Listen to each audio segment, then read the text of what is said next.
बिस्मिल्लाहिर्रहमानिर्रहीम। अस्सलामु अलैकुम वरहमतुल्लाह जी।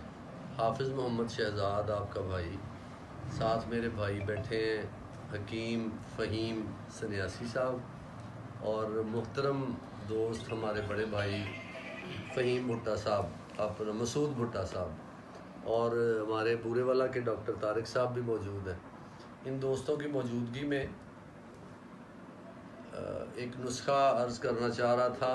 बात हो रही थी एस्थमा के हवाले से, फेफड़ों की इन्फेक्शन के हवाले से, फेफड़ों के अमराज के हवाले से, सांस के जितने भी जुमला अमराज हैं उनके लिए एक बड़ा आसान नुस्खा अर्ज़ करने जा रहा हूँ।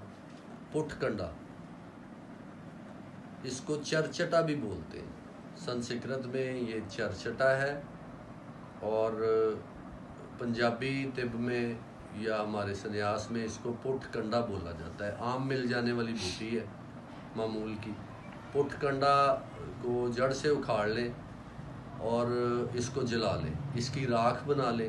राख बनाने के बाद इसको पानी में अच्छी तरह हल करते रहें। 2-3 घंटे बाद इसको हिला दिया, सारा दिन हिलाते रहें, 2 दिन हिलाते रहें, 3 दिन हिलाते रहें, बेहतर है।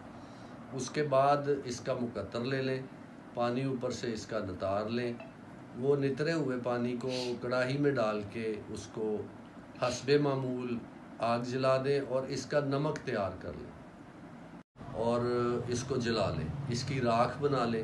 राख बनाने के बाद इसको पानी में अच्छी तरह हल करते रहें। 2-3 घंटे बाद इसको हिला दिया, सारा दिन हिलाते रहें, 2 दिन हिलाते रहें, 3 दिन हिलाते रहें, बेहतर है। उसके बाद इसका मुकत्तर ले लें, पानी ऊपर से इसका नितार लें।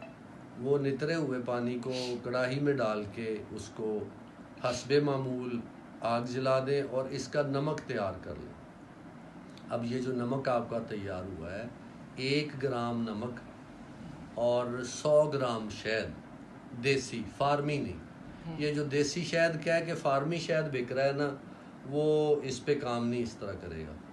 ये मेहरबानी फरमाएं कि इसमें देसी जंगली शहद डालें, बड़ा हो छोटा हो कोई फ़र्क नहीं। शहद डाल लें, इसको अच्छी तरह मिक्स कर लें। ये जो पेस्ट तैयार हुआ है ये दिन में हर 4 घंटे बाद मरीज़ को देते रहें। मरीज़ को इंशाअल्लाह तीसरे दिन इस सारे मामलात जो एस्थमा से रिलेटेड हैं उनसे अफाका हो जाएगा। लेकिन ये 21 दिन खिला दें, 1 महीना खिला दें, ये दमा का बेहतरीन और मुस्तकिल इलाज है। खुश रहें जी, सलामत रहें। यूनिफिकेशन तिब्बी फाउंडेशन के हमारे सरबराह जो हैं सैयद रिजवान शाह साहब गिलानी, उनकी नज़र ये मैंने नुस्खा कर दिया है। उनका हुक्म था कि कोई ना कोई नुस्खा ज़रूर बयान किया जाए। अतिब्बा की बैठक है आज यहाँ पे, मेरे पास इकट्ठ हुआ है, प्यारे लोग आए हैं। अल्लाह इन सब दोस्तों को और आप सबको सलामत रखे। खुदा हाफिज़।